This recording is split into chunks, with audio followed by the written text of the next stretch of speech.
नमस्कार भैया लोगन। हम राकेश आजमगढ़ के रहे वाला हैं। देखा हम लखनऊ में ये समय रहिला।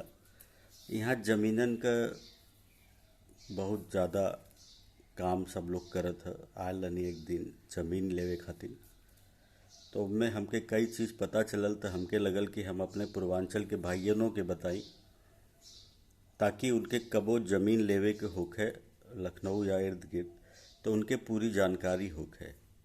देखा जमीन दुई तरीके का होला। एक ठे होला दाखिल खारिज, दूसर होला धारा 80 जो पहले 143 रहत रहे। देखा जो धारा दाखिल खारिज वाली जमीन होले ओके भूलेख पे तू सर्च कर सकेला, नगर निगम में सर्च कर सकेला, एलडीए में सर्च कर सकेला। और जो 143 वाली ज़मीन है ओके सर्च कर सकेला तू IGRSUP पे तू सर्च कर सकेला, उस पे तोके मिल जाई।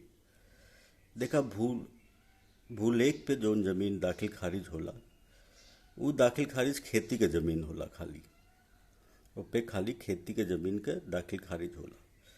अभी कोई कहे कि हाँ हमार भूलेख पे दिखात है और दाखिल खारिज है जमीन, तो एकर मतलब ई ना है कि वो आवासीय हो गल है। ओके आवासीय करावे खातिर तोके का करे के पड़ी, अगर नगर निगम में हवा वो क्षेत्र आवत है तो ओके नगर निगम में दाखिल खारिज करावे के पड़ी, नगर पालिका में हवा तो उनमें दाखिल खारिज करावे के पड़ी। और देखा दाखिल खारिज जो 5 तरीके का होला। एक पहला होला जो भूलेख पे दिखाई दई तो वो खेती के जमीन हुई। दूसर होला नगर निगम में अगर हवा या नगर पालिका में हवा तो उनमें दाखिल खारिज करावे के पड़ी। और एलडीए के अगर लेले हवा लखनऊ विकास प्राधिकरण का तो उनमें दाखिल खारिज करावे के पड़ी। और आवास विकास के लेले हवा तो उनमें दाखिल खारिज करावे के पड़ी।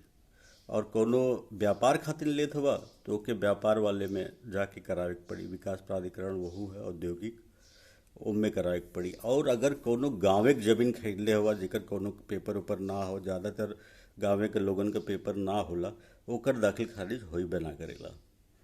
तो हमरे कहले के मतलब ये है कि कहीं भी कोनो जमीन खरीदा तो कुछ चीज़न का ध्यान में रखा।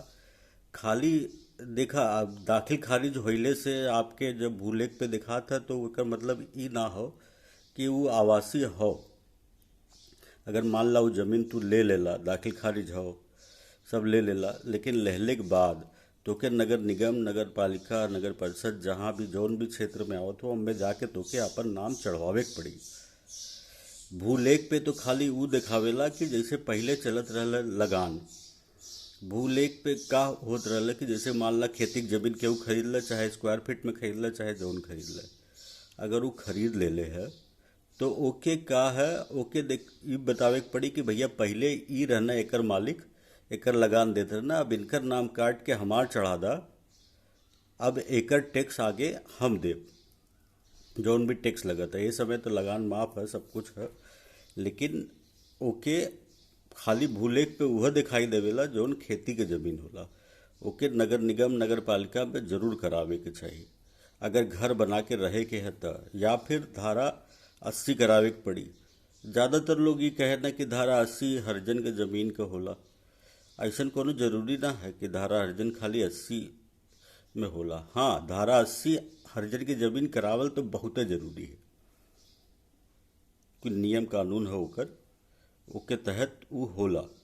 लेकिन अगर हरिजन का ना है, अगर धारा 80 करावे चाहत है तब वो हो जाई। धारा 80 का मतलब होला आवासीय, कि अब वो खेती की जमीन ना रह गल, अब वो आवास के लिए आप कर सकेला।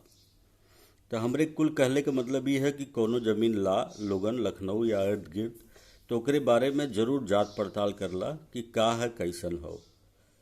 हमार जानकारी अगर अच्छा लगे तो एक बार जरूर हमके सराहना दिया। जय राम जी की।